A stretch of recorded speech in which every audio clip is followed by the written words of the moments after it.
Hey everyone, are you ready for a new story? This is going to be a long one, and it's going to be extra heady today. If I were you, I certainly wouldn't listen to this. So that's your warning that long form is here. It's also going to be quite different from the other stories. I suppose it's more of an argument. Maybe it's a story about an argument. For those of you who listened to the previous videos, there is a segue back into true crime, but it comes at the very end. And after all, this channel was never intended to be a true crime channel. The true crime phenomenon simply entered our radar screen as an interesting topic for scientific skepticism and critical thinking. So the story is called The Revenge of the Layperson. Everyone has the right to an opinion, right? I mean, that's not very controversial. But does everyone have the right to a platform as well? I think that's a bit more open for debate. So someone needs to queue up the repurposed Oprah meme right now. You get a platform, and you get a platform, and you get a platform. From the internet to social media to regular media, it seems that everyone these days feels entitled to get a platform. Have you noticed? Is that a problem? Well, I think it just might be. And I think it causes what I'm going to call a curation problem. But I'll get to that later. I mean, heck, even I'm publicly transmitting a silly video right now to my two cats and my 16 puppet accounts that I created to pretend that I have some friends. Look, Mom, I have a platform. Aren't you proud? So Andy Warhol referred to this as the 15 minutes of fame phenomenon. Since the advent of social media, that fame can now be greatly extended beyond that initial 15-minute barrier that Warhol spoke about. And it can be quite easily monetized. You can now make a decent living being an influencer or creator. You can convert that 15 minutes into a very long and lucrative career. But has anyone stopped to ask the question, what are the consequences of this influence? And what is being created, actually? What value is being added to society, to our civilization? Is it possible that Kim Kardashian was actually the second coming? Did she bring us a new gospel of unmerited celebrity, which we should all embrace? So, in case you want some of this action, don't worry about it. There really are no requirements here. You don't need to know anything. You really need only a pulse, a keyboard, internet access, and a phone also will probably come in really handy. Now, as seasoned critical thinkers, you already know about the constant everyday battle against the I have the right to an opinion crowd. Gosh, that's tiring. And you already know how bad that argument is.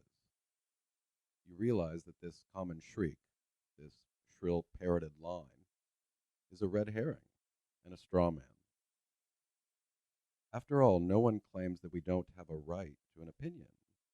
That's a red herring, intended to make us give chase, like a drooling puppy after a bone.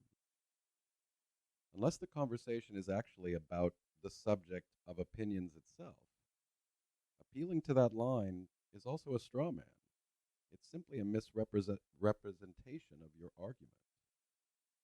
What needs to be constantly explained is that not only is the right to an opinion an irrelevant intellectual defense, it's also a sort of concession that any actual argument is too weak to stand on its own. The right to an opinion does not automatically confer some imagined rightness or correctness to any argument. And this is obvious if we use the simplest of examples. Let's say the topic at hand is the correct answer to the question, what is 1 plus 1? Where 1 is an integer. An answer of 3 or 5 is simply wrong. Making some impassioned plea with an appeal to the right to an opinion makes it no less wrong. If anything, it only adds to the wrongness. The internet, unfortunately, exploits and validates this constant and incessant state of wrongness, this implicit relativistic concept that all opinions have value and that all opinions are somehow on parity with knowledge or even truth. Because of this delusion of the seeming power of the right to an opinion, a new right has emerged, the right to a platform. This platform may be an expensive and graphically pleasing website with pretty bells and whistles. It might be a social media or cable ad selling bogus products which don't do what they claim. It might be a monetized YouTube video or live stream with fancy software which allows anyone to beam live video and audio with a simple phone. It might be inviting random laypersons on a panel, on a live stream, or someone invited on the news to give their account of an event, often accompanied by wild, unfiltered speculation about its significance. This new right to a platform seems all but accepted as gospel these days. And if you're on a platform, it seems to confer this illusion again of rightness or correctness. Now, to be fair, what is often called the post-truth era these days, this revenge of the layperson, this relativist movement, may have some value, and the reasoning might go something like this. Long has knowledge been a rare and secretive commodity, discussed solely in stuffy backroom lounges, exclusive to public intellectuals, scientists, philosophers, academics, and the powers that be.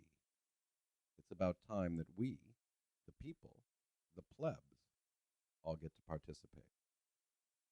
That's a pretty good argument. One might say that history reveals that there was a sort of quasi-monopoly on knowledge. It was reserved for the elite, those who could afford an education, had a relatively high standard of living, and the literacy and resources to acquire and consume that knowledge. It's certainly not unreasonable to understand that that may have caused a lot of resentment. I mean, no one should have exclusive access to such a human good, such a collective accomplishment. I mean, if ever there was a public good which should be free and available, should be our greatest legacy, our ever increasing body of human knowledge, right? On first blush, I think this resentment then seems quite reasonable. The problem is that it's far more difficult than ever to claim that knowledge is still an inaccessible commodity. Never before in history has so much knowledge been available to more people. Anyone with an internet connection can now avail themselves to an immense, near infinite database of human history and knowledge. And this revenge of the layperson implicitly seems to be going further and arguing for maybe the democratization of knowledge. It seems that it's demanding that we hand off the baton of civilization over to some new lords. Let's call them the lords of unreason, maybe, who seem to seek to resculpt truth into their preferred image. And some even seem to believe it might be some new bastardized form of enlightenment or progress. But here's a pro tip. Knowledge and truth are not adjudicated on via democratic means. Things are either true or they are not. Reason and evidence are the arbiter of those sorts of things. We don't vote on the answer to 1 plus 1 or whether it rained in Akron, Ohio on August 25th. Now let's talk about the possible consequences of these facts, these pent-up grievances.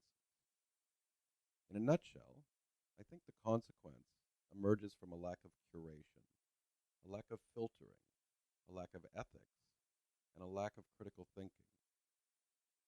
Much of the knowledge we all acquire in a lifetime has been curated for us in some form or another. It was curated by librarians. It was curated by the media. It was curated by institutions such as universities and schools. It was curated by federal regulatory authorities who dictate what is presented on public radio and television. It was curated by knowledgeable experts like scientists, doctors, publishers, journalists, editors, regulators, legislators, professors, lawyers, research staffs, oversight and ethics boards. But that curation function seems to have been eroding as a norm in civil society these days. There are fewer and fewer filters. All data now is considered by many as not only relevant, but even placed on par with information. Much of this raw data, these opinions, are in many cases indistinguishable from noise, lie, nonsense, and pure rubbish. That is why the social media sites have been under such pressure to shut down the growth of misinformation and its more sinister, bigger cousin, disinformation.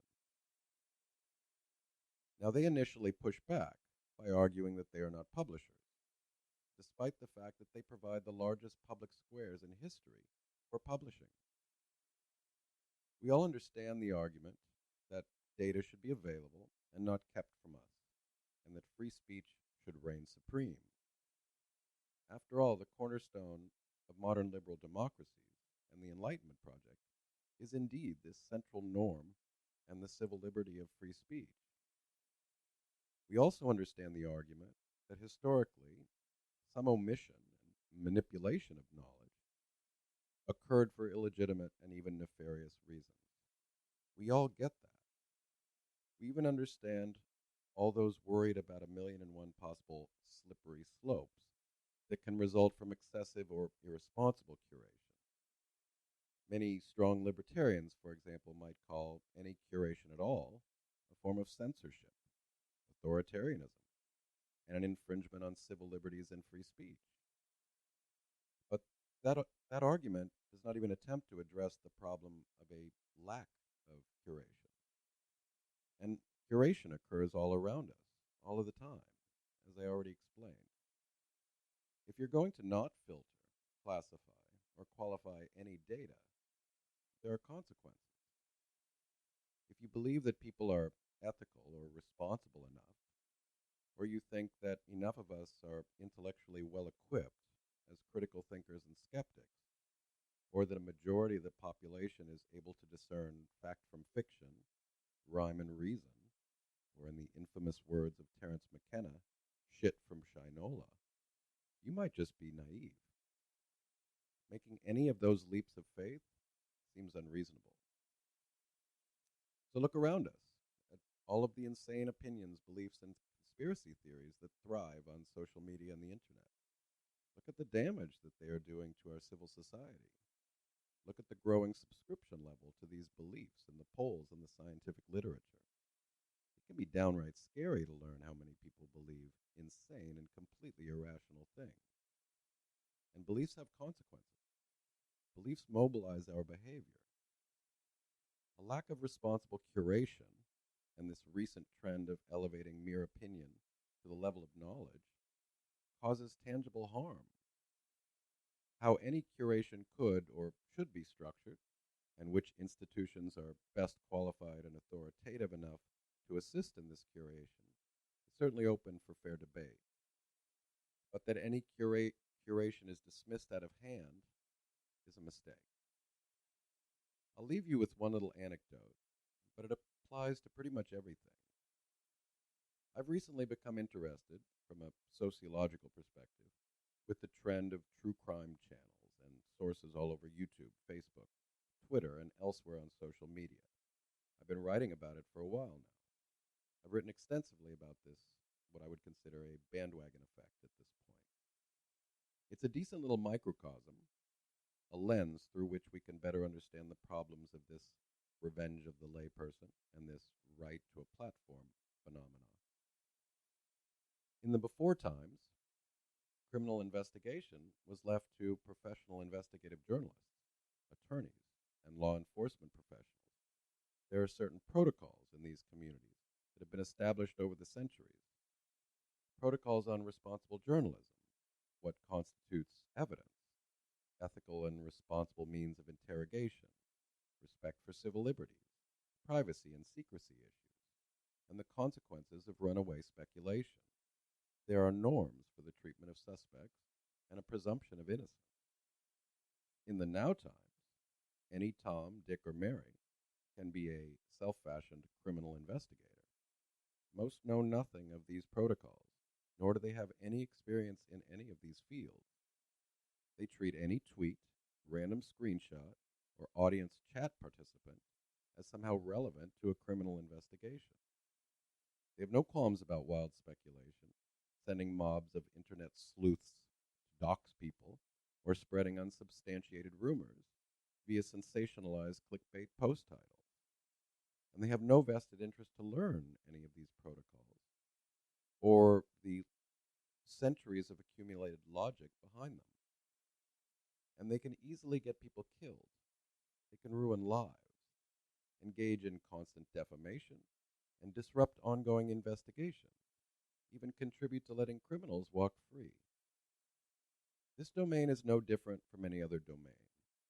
It's applicable for the propagation of anti-science opinions, outrageous conspiracy theories, and every harmful and irrational behavior and belief that you can imagine. I don't think everyone has the right to a platform. I think one should have to merit a platform.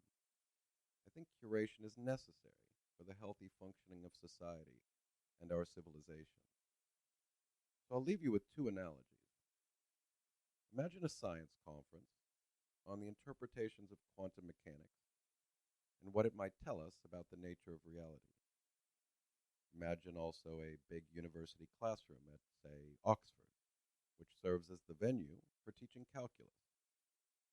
Now imagine that people, randomly chosen from a hat, are invited to lead the class and to present our modern understanding of physics or how to teach calculus. Imagine that we just presume these laypersons have legitimacy and are somehow authoritative and permit them to teach the next generation of students and scientists. Our civilization, that took millennia to craft, hasn't chosen randomly out of a hat or arbitrarily. It has always curated and made the effort to distinguish between data and information, between opinion and knowledge, and between fact and fiction.